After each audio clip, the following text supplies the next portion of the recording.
Hər səhər bizim üçün yeni bir dərs günü başlayır.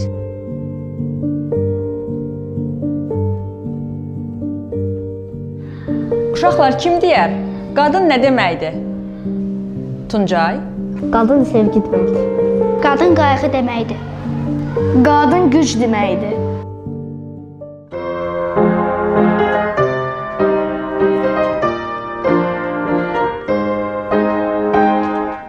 Müəllim isə bütün bunları bir araya gəldiyi möcüzədir.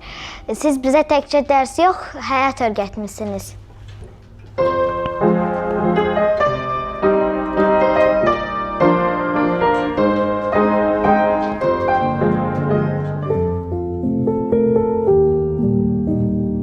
Qadın olduğunuz üçün.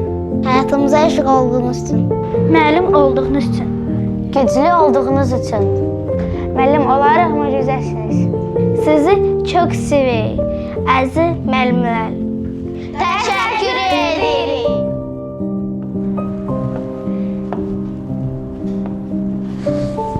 Dünyanı qadınlar dəyişir, gələcəyi isə müəllim qadınlar qurur.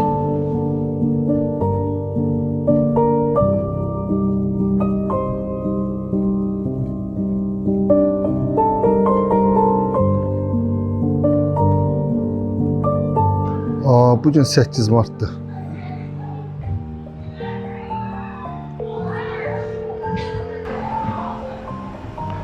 Salam müəllimə. Salam Cahid, necəsən? Yaxşıyam, çox sağ olun. Siz necəsiniz? Mən də yaxşıyam, çox sağ ol. Sizə zəng etdim ki, 8 Mart Beynəlxalq Qadınlar Günü münasibətilə sizi ürəkdən təbrik edim. Bizə verdiyiniz bütün biliklərə görə, göstərdiyiniz qayğıya, çəkdiyiniz zəhmətlərə görə sizə təşəkkür edirəm. Sizə möhkəm can sağlığı, işlərinizdə uğurlar arzu edirəm. Bayramınız mübarək olsun, hörmətli müəllimə. Çox sağ ol Cahid. Çox sevinirəm ki, sən hələ də müəllimlərini unutmamısan. Bu diqqətin üçün sənə ayrıca minnətdaram. Çox sağ ol oğlum. Siz sağ olun. Qadın dünyamız üçün çox vacibdir. O bizə sevgini, qayğını, hörməti öyrədir. Qadın olmaq çətindir.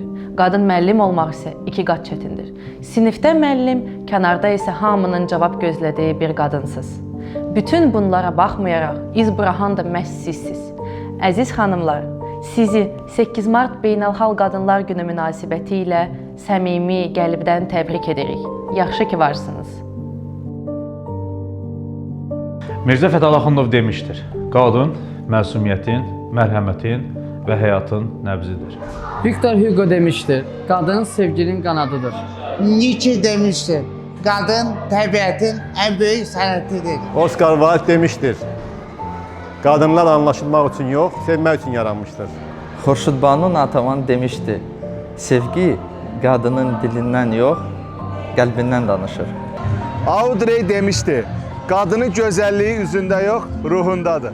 Mahatma Gandhi demişdir, qadın bir yüzüdür, bir millətin mənəvi aynasıdır. Sophie Loren demişdir, qadın doğulmaz, qadın yaradılır. Martin Luther demişdir, bir cəmiyyəti qadının necə davranması ilə ölçərəm. Ümumilli lider Heydər Əliyev demişdi, qadın tarix boyu öz ağlı, zəkası, namusu, qeyrəti, fədakarlığı, çalışqanlığı və xalqına olan məhəbbəti ilə seçilmişdir. Əziz xanımlar, 8 Mart Beynəlxalq Qadınlar Gününüz mübarək olsun.